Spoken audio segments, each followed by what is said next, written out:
Our story begins with Charlie Heller, a brilliant CIA cryptographer with a love for old airplanes. One quiet morning, he's in his garage restoring a vintage plane when his wife Sarah walks in. She's packing for a 5-day business trip to London. With a smile, she asks him for coffee.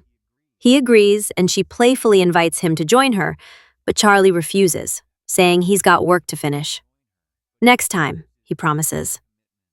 Soon, Sarah is gone, and Charlie heads to his real job, deep inside the CIA's secure headquarters. As he walks through the corridors, we see just how high-tech this place is. Scanners, surveillance cameras, everything monitoring every movement.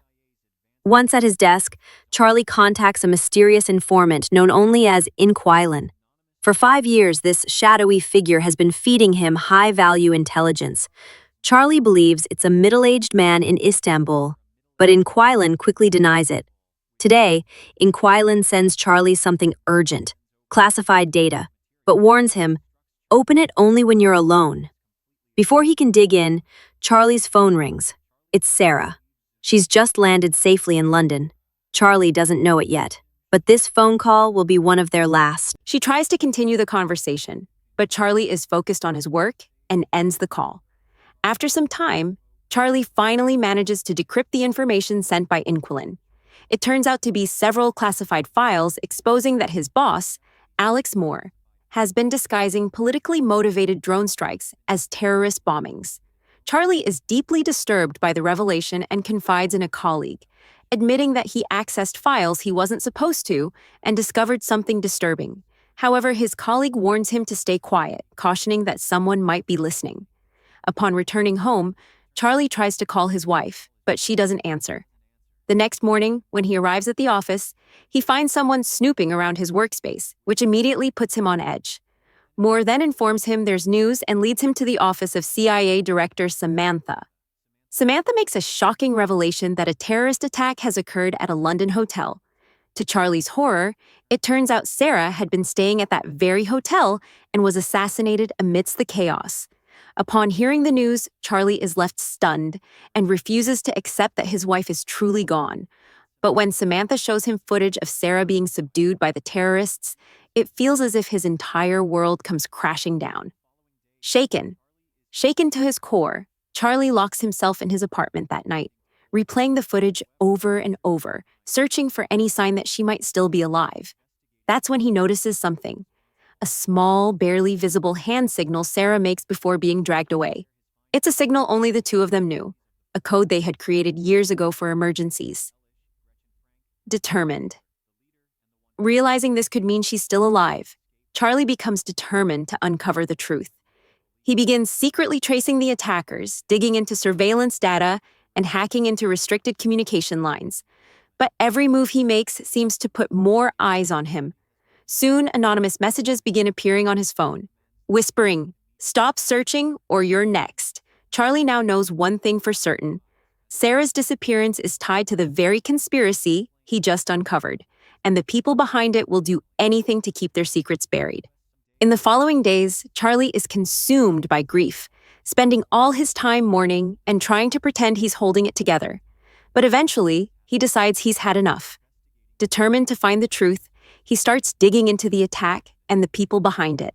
He meets with Moore and CIA supervisor Caleb to share his findings, revealing the identities of the 4 terrorists involved: Mishka Blosch, Elish, Gretchen Frank, and Horst Schiller, the leader, and the one who killed Sarah.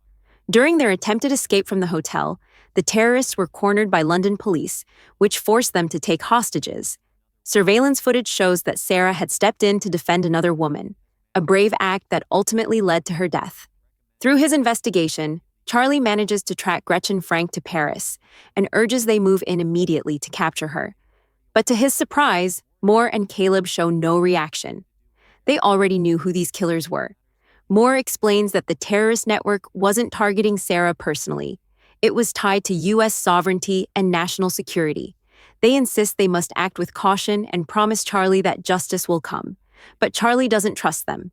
And when he makes his doubts clear, they begin to question his mental state, believing his wife's death has pushed him over the edge.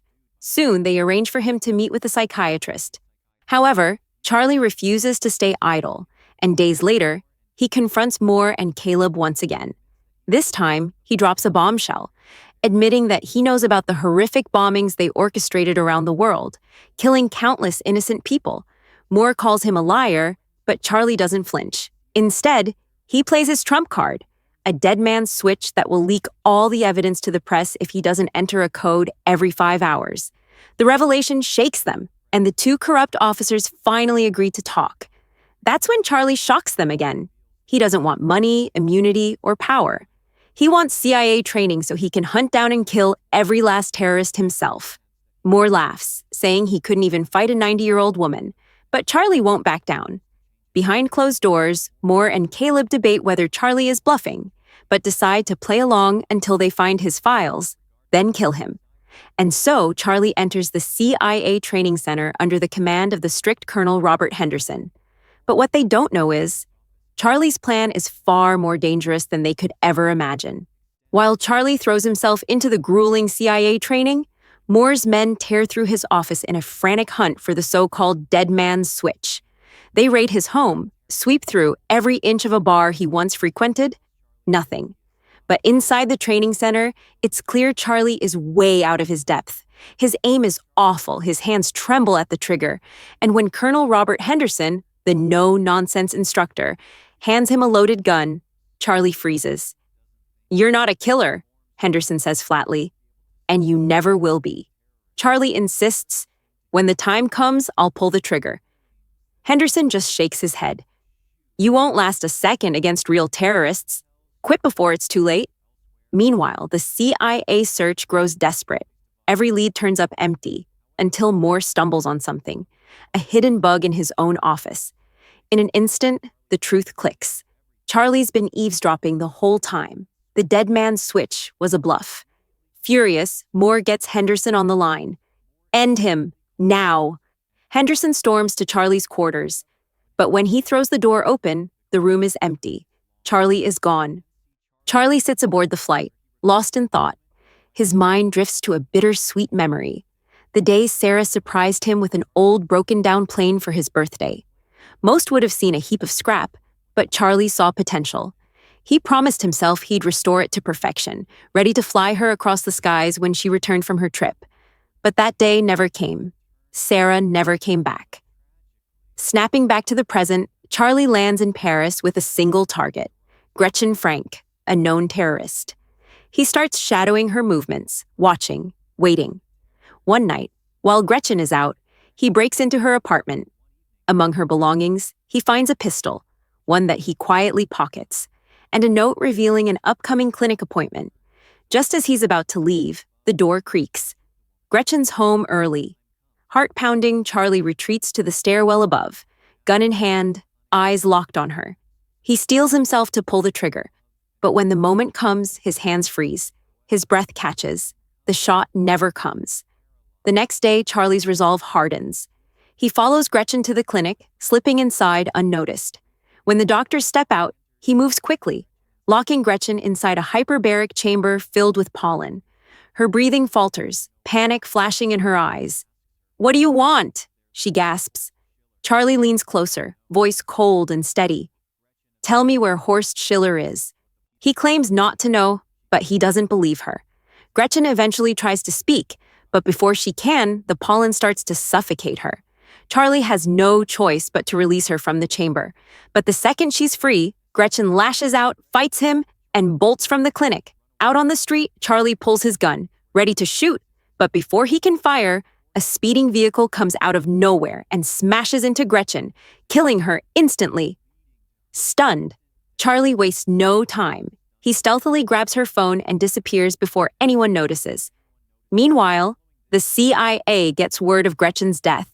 Samantha corners Charlie, demanding answers. He swears his agents had nothing to do with it and claims it must have been her own people. But Samantha's eyes tell a different story. She's still suspicious. Back in Marseille, Charlie tries to lay low, but the ghosts of his late wife won't leave him. One night, he heads to a nightclub, drowning himself in drugs and alcohol until the room spins. And then, through the haze, he sees Henderson, Panic surges. He stumbles into the bathroom, searching for an escape, but every door is locked. With no escape route, Charlie reluctantly returns to the bar and finds Henderson waiting. But instead of hostility, Henderson is eerily calm. He reveals he tracked Charlie using Gretchen's phone, warning him not to make such reckless mistakes. Then, almost like a concerned friend, Henderson urges him to walk away from all this and go home, insisting it's not too late. Charlie's answer is cold. He has no one left to return to. Then, in a chilling twist, he pulls out his phone and shows a timer. Seconds later, a massive explosion rips through the bathroom, plunging the nightclub into chaos. Using the panic as cover, Charlie slips away. He contacts his shadowy ally, Inquilin, asking if they're really in Istanbul, because he needs help now. This time, Inquilin confirms and arranges a meeting. Soon, Charlie arrives at a restaurant scanning the crowd. Spotting a man checking his phone, he assumes this is his contact until a woman steps in, stopping him. She calmly reveals she is Inquilin. Her name is Davies, and her late husband was the original Inquilin, a former KGB officer who died 6 years ago. It turns out, her late husband taught her everything: how to encrypt data, navigate deep systems, and most importantly, survive. After his death, Davies kept a quiet line open with Charlie's department, just in case she ever needed a favor. Now, she takes Charlie to her secret hideout on the outskirts of the city, where she's been living off the grid for the past 3 years. As they talk, Charlie finally opens up about the terrorist attack and the loss of his wife, only to discover Davies already knows everything. And she's ready to help. Charlie explains Schiller's network, a dangerous ring of armed smugglers supplying mercenaries for Moore's covert operations. Eilish, the man who handles all their weapon procurement, has recently become paranoid. Too paranoid. Davies thinks she has a way in by posing as a potential buyer. Then there's Mishka Blodgett, the group's weakest link, constantly posting travel photos online, unknowingly exposing his location. Charlie and Davies track his girlfriend's social posts and learn the couple is in Madrid. Charlie heads there immediately. Meanwhile, Samantha grows suspicious of Moore. She confronts him, demanding he stop covert missions without her approval. She's convinced he's hiding something, but Moore stays tight-lipped. Later, Samantha meets her assistant, who shows hotel security footage revealing Henderson in Spain. She realizes Moore sent him and decides to dispatch her own agent, too. In Madrid, Charlie checks into the same hotel as Blodgett and discovers the man swims alone at the rooftop pool late at night. Watching through hotel cameras, Davies suggests taking the shot from the balcony, but Charlie refuses. He's no sniper. That's when Charlie notices a man watching him, a little too closely. He quickly figures out he's a CIA agent sent by Samantha. Davies then spots Henderson in the same hotel and warns Charlie to abandon the mission. But Charlie presses on. He confronts Blodgett mid-swim, asking about Schiller's whereabouts. Blodgett laughs it off. Until Charlie reveals his identity and claims the pool is rigged with a device to shatter the glass floor. Terrified, Blodgett insists Schiller's vanished. Frustrated, Charlie activates the device. Cracks spider across the glass before it bursts, sending Blodgett plunging to his death and triggering chaos below. Charlie bolts, but Henderson and the agent give chase. Davies guides him via hacked security feeds, directing him through escape routes. Henderson clashes with the other agent, who is fatally shot.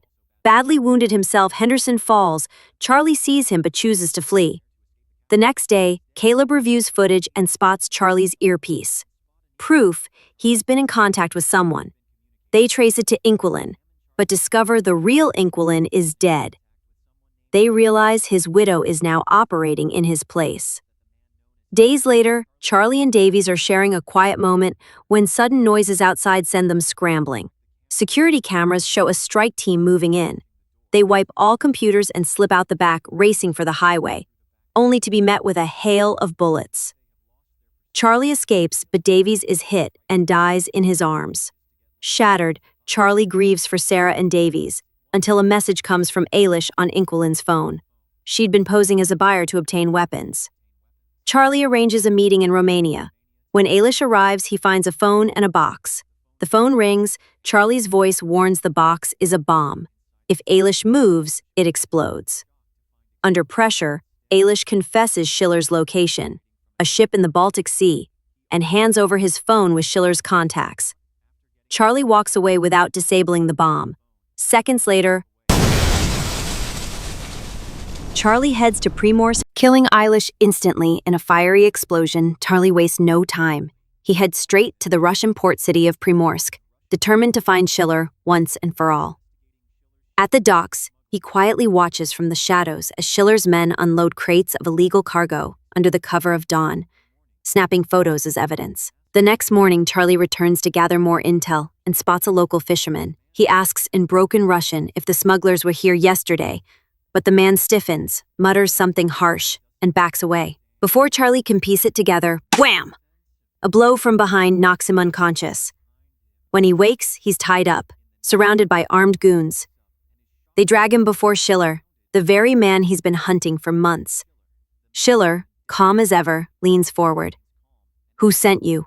he asks. "No one," Charlie growls. "I'm here for my wife." Schiller sighs, claiming Sarah's death was a necessary sacrifice to escape the authorities. Charlie calls it pathetic. Schiller smirks, reminding him of the trail of bodies Charlie left to get here, suggesting they're not so different. Then, in a taunting gesture, Schiller hands him a loaded pistol. "If you want vengeance, take it." Charlie raises the gun, but freezes. Seconds feel like hours. Finally, he drops it. And then, the ship abruptly veers off course. Schiller demands to know what's happening. Charlie smiles. "We're not headed to your drop-off. We're going to Finland." Schiller laughs it off, saying the ship's CIA-built system is unhackable. But Charlie reveals the twist. He designed that encryption himself years ago. By exploiting the phones of Schiller's own crew, which were tied into the ship's internal network, he accessed a hidden backdoor and seized control of navigation. Before Schiller can react, flashing blue lights appear on the horizon. Finnish police and Interpol surrounding the vessel. Moments later, Schiller and his entire crew are in handcuffs. Cut to Samantha at a press conference, exposing corruption at the highest levels of the CIA. Moore and Caleb are arrested for their rogue operations abroad, and in a bombshell reveal, she confirms the whistleblower who brought it all down is alive. His name is Charlie. Later, Charlie meets Henderson, who survived the hotel shootout. Charlie thanks him for his guidance, but Henderson says, "What you did out there, no one can teach that." In the final moments, Charlie visits Sarah's grave, then returns home to finish repairing his old plane. As the sun sets, the engine roars to life, the aircraft lifts into the sky, and for the first time in years, Charlie leaves the past behind, free at last. Thanks for watching. If you enjoyed the video, don't forget to subscribe for more movie breakdowns. See you in the next one!